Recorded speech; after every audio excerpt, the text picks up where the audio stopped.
제19장.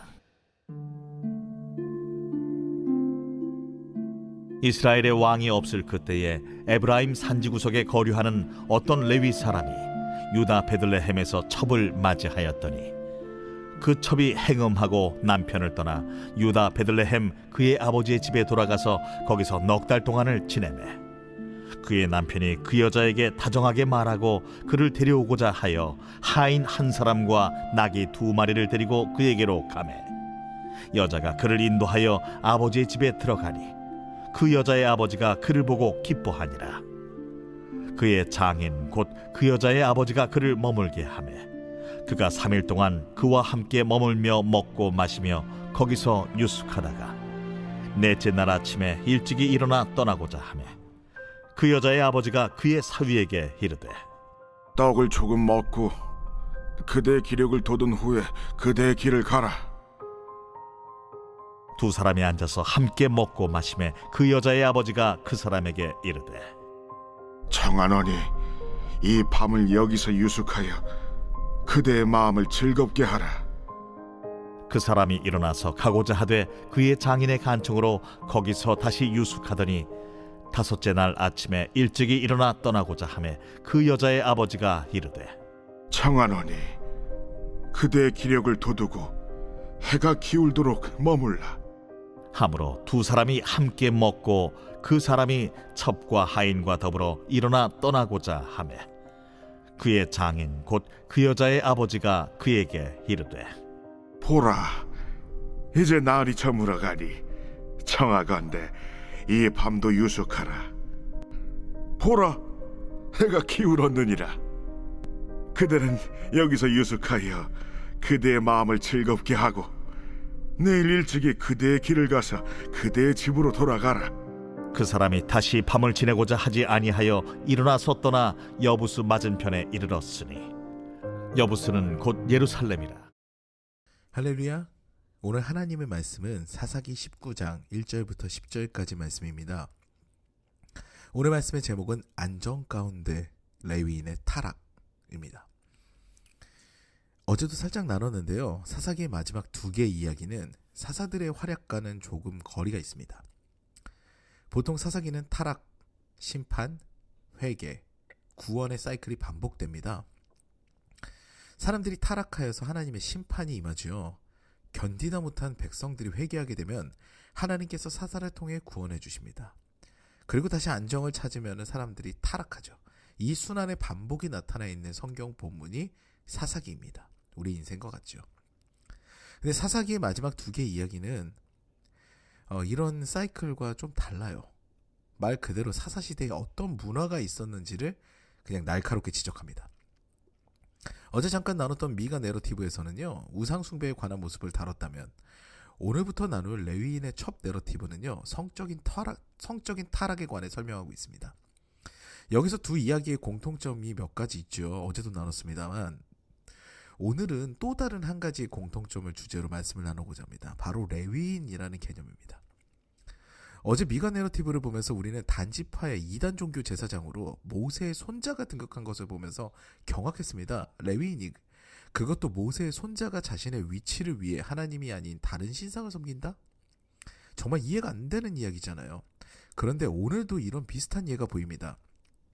오늘의 주인공 레위인은요, 모세의 손자 요나단과 너무 흡사해요.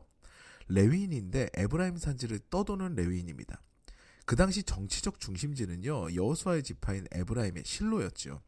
에브라임 산지에 있는 실로였습니다. 요나단도 오늘의 레위인도 에브라임 산지를 떠돌지요. 바로 실로가 위치한 곳입니다. 우리의 언어로 이야기하면요, 서울로 온 거예요. 무엇 때문일까요? 어제도 잠깐 나눴듯이 영향력 있는 인사가 되고 싶은 욕심이 있는 거죠. 큰 물에서 놀고 싶은 거예요. 사실 목회자가 가장 경계해야 하는 부분 중에 하나가 이런 것입니다. 각자가 사명이 있거든요. 그 사명은 다 귀합니다. 저는 대형교회 담임 목사와 섬마을의 자그마한 교회 목사와 사명이 다르다고 생각하지 않아요. 같아요. 모두 영혼을 터치하는 귀한 사명을 갖고 있습니다. 큰 교회는 큰 사명, 작은 교회는 작은 사명이라고 생각하는 것은 너무나 터무니없는 인간적인 생각입니다. 하나님 보시기엔 동일하죠. 그럼에도 불구하고 요나단과 레위인은 자신의 영달을 생각합니다. 하나님께 크게 쓰임받고 싶은 거죠. 오늘 등장하는 레위인은 거기에서 한술 더 뜹니다. 율법도 무시해요. 이게 그 당시 문화였어요. 오늘 본문 2절에 그 첩이 행음하고 라는 구절에 보면요. 레위인은 선한데 이 첩이 음란한 여인이구나 라고 착각하기 쉽습니다. 근데 이 내러티브 전체를 보면은요. 레위인이 그 첩을 사랑했다라고 말하기보다는요. 그 첩에게 집착했고요. 그 미모가 있었던 모양이에요. 이렇게 학자들은 추정하고 있는데요. 집착했다라고 봐야 되고요.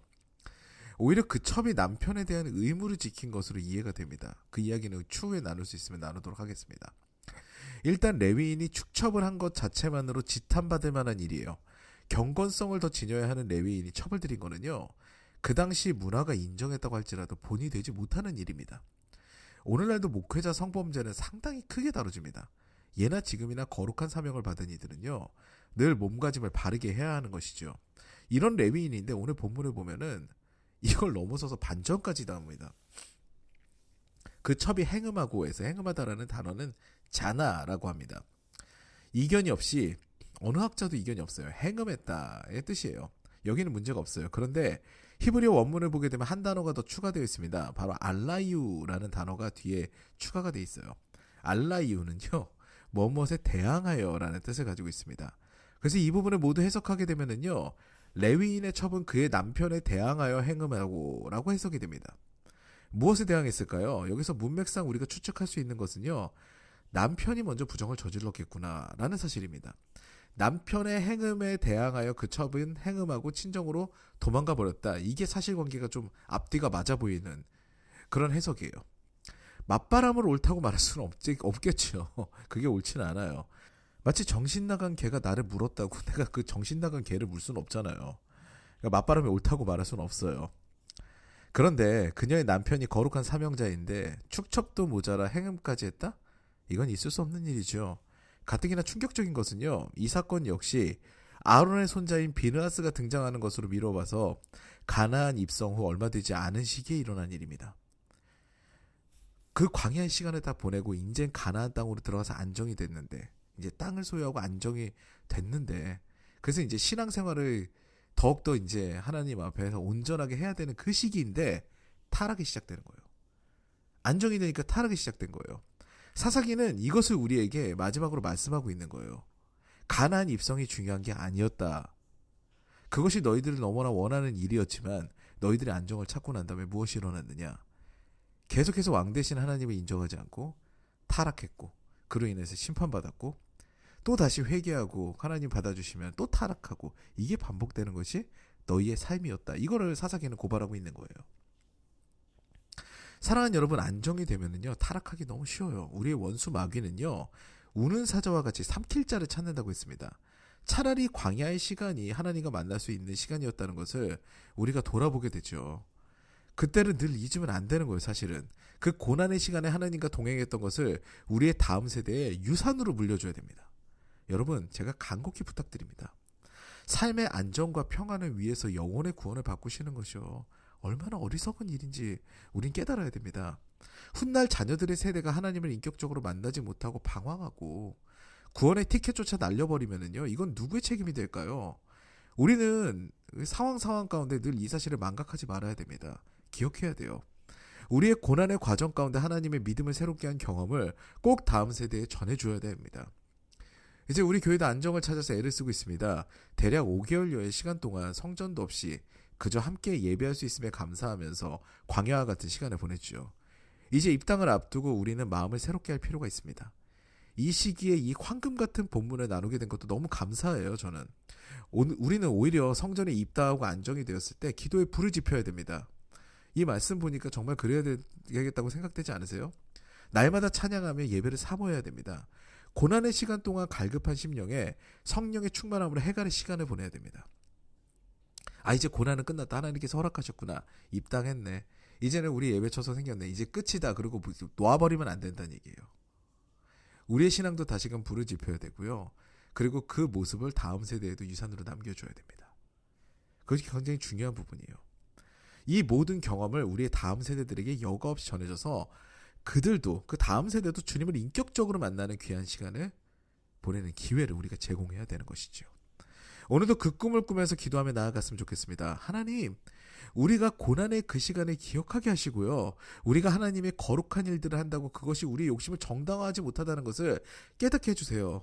그리고 늘 주님만을 바라보며 거룩한 사명자로 우리의 사명을 잘 감당하고 우리의 다음 세대를 위해 늘 기도하고 그들에게 우리의 신앙의 삶을 유산으로 줄 수 있도록 도와주시옵소서. 이런 기도를 간절하게 드리면서요. 이 새벽에도 주님 앞에 나아가는 시간을 갖도록 하겠습니다.